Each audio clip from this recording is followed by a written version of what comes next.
लोकसभा चुनाव से पहले बीजेपी ने नागरिकता कानून यानी कि CAA को पूरे देश में लागू कर एक बड़ा दांव चल दिया है, जिसने चुनाव से पहले विपक्ष के खेमे में भी हड़कंप मचा दिया है। नागरिकता कानून के लागू होने के बाद इंडिया गठबंधन में शामिल सभी विपक्षी पार्टियों के नेता चुनाव से पहले इसके लागू होने की टाइमिंग पर सवाल खड़े कर रहे हैं। इसी कड़ी में दिल्ली के CM अरविंद केजरीवाल ने भी मोदी सरकार पर बड़ा हमला बोल दिया है, जिसकी पूरे देश में तारीफ हो रही है।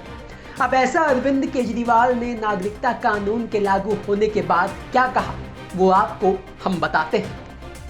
दरअसल नागरिकता कानून के लागू होने के बाद अरविंद केजरीवाल ने सोशल मीडिया प्लेटफॉर्म X पर 314 शब्दों का लंबा चौड़ा पोस्ट करते हुए लिखा, 10 साल देश पर राज करने के बाद एन चुनाव के पहले मोदी सरकार CAA लेकर आई है। ऐसे वक्त जब गरीब और मध्यम वर्ग महंगाई से करा रहा है और बेरोजगार युवा रोजगार के लिए दर दर की ठोकरें खा रहा है, उन असली मुद्दों का समाधान करने की बजाय ये लोग CAA लाए हैं। कह रहे हैं कि 3 पड़ोसी देशों के अल्पसंख्यकों को भारत में नागरिकता दी जाएगी, यानी ये पड़ोसी देशों के लोगों को भारत में लाकर बसाना चाहते हैं।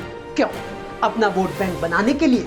जब हमारे युवाओं के पास रोजगार नहीं है तो पड़ोसी देशों से आने वाले लोगों को रोजगार कौन देगा?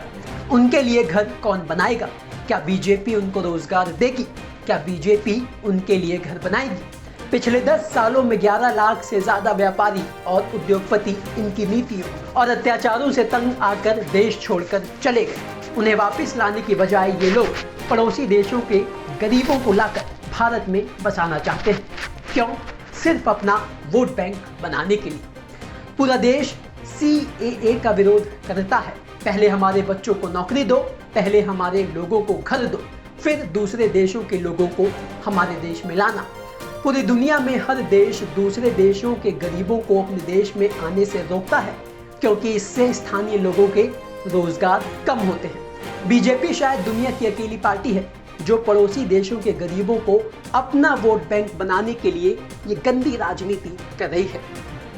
ये देश के खिलाफ खासकर असम और पूरे उत्तर पूर्वी भारत के लोग इसका सख्त विरोध करते हैं, जो बांग्लादेश से होने वाले माइग्रेशन के शिकार रहे हैं और जिनकी भाषा और संस्कृति आज खतरे में है। बीजेपी ने असम और पूरे उत्तर पूर्वी राज्यों के लोगों को धोखा दिया है। लोग इसका लोकसभा चुनाव में जवाब देंगे। तो कुल मिलाकर नागरिकता कानून, जो पाकिस्तान, बांग्लादेश और अफगानिस्तान के अल्पसंख्यकों को नागरिकता देने का कानून है, उसे बेरोजगारी से जोड़ते हुए केजरीवाल ने जिस तरह से मोदी सरकार पर हमला बोला, जिस तरह से CAA का विरोध कर उन्होंने पहले अपने देश के बेरोजगारों और गरीबों की बात कही, उसकी तारीफ देश भर में हो रही है। खैर, कानून तो लागू हो गया है, जिसका कहीं विरोध तो कहीं समर्थन किया जा रहा है। अब इसका चुनाव पर क्या कुछ असर होगा, वो तो आने वाला वक्त ही बताएगा। ब्यूरो रिपोर्ट, दिल्ली तक।